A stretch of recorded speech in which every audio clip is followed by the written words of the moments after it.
photograph that you can see is my dad, myself and Chris, and we were doing a photo shoot at 9 Cliff Court, Rugby Road in Warwick, and we lived in a really small flat in Warwick, which was of course getting too small for a growing family. My brother at this time was 16 years of age. I was I was 3.5 years younger.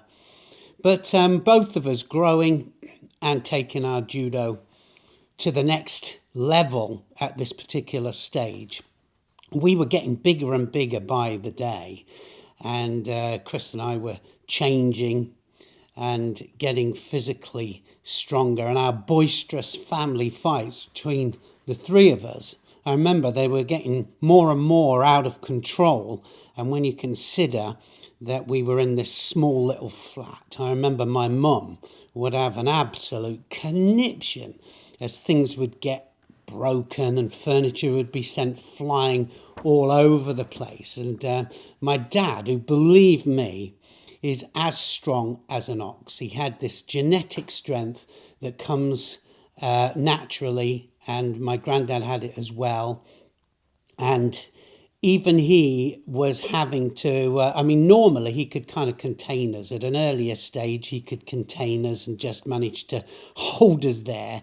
Believe me, when he grabbed you, he grabbed your wrist. You knew he was going to keep you under control. But we were getting stronger and stronger by the day. And of course, he would grab us and in the end couldn't contain the two of us together, so things would get broken. And of course it was even more inevitable that someone was going to get hurt. Normally me, I'd always end up with a thick ear or a fat lip, and if anybody was crying, it would be me. All part of the fun of growing up in a judo household, and I know that there's a lot of households out there exactly the same. My dad, he started judo in the early 1960s because he wanted to try a combat sport. His real love, his real passion was cycling, and he was a really good cyclist. He was a time trialist, and his other passion, of course, which he'd done from a very early age, was playing the cornet. And he played in the rugby band, and then it was the Coventry City Band, which was a Class A band. So he had these two things, the music and the cycling, which he did as a young man. But then he wanted something different. And so he did judo. I think he started at the Co-op Judo Club in Rugby. And then he took us, my brother and myself, along to a little blue hut, the back of a pub in Bilton, and that's how we started. And his sport of judo, it just quickly became our family lifestyle. Certainly when we started to do competitions, it was our life.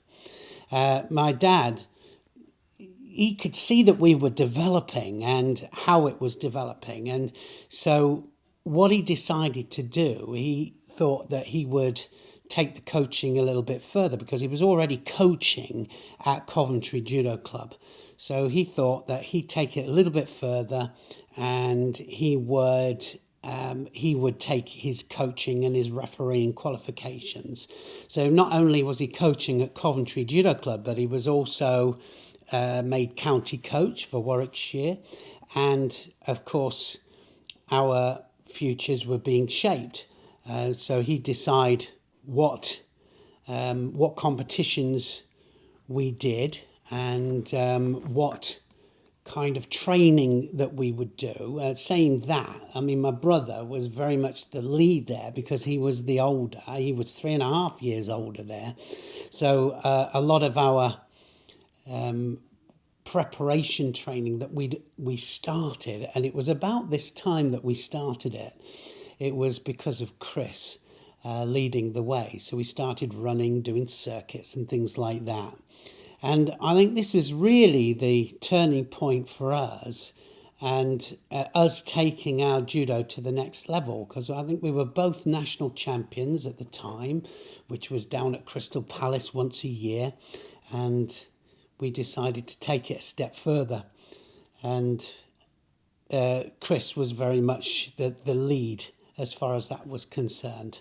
But looking back, I think that my dad, who guided all of our competitions, I think he got the balance right, and I think that he balanced it so that we didn't do a competition each week, and that it wasn't all about competition. It was about learning the technicalities of the sport and learning how to play the game.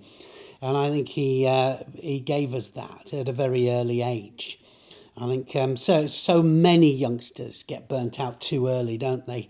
And we see them, sometimes they'll come back to the sport, but sometimes we lose them forever, which is a shame. This photograph here, I think it shows Chris, my dad, and myself doing one of our first photographers' poses in the front room at Ninecliffe Court. And it was the Leamington Courier. I remember them phoning up saying, we need a photograph of these two up-and-coming judoka stars. And, the way that newspapers do it. And, of course, we thought, wow, Leamington Courier, they're interested. We must be going places. As it turns out, of course, it was the first of many photo shoots for both of us. Chris went on to his professional wrestling. Great judoka, Chris, and competed for Great Britain, even at the Paris tournament. I mean, he was a really, truly great judoka. And, well, myself, of course, I went off into my direction.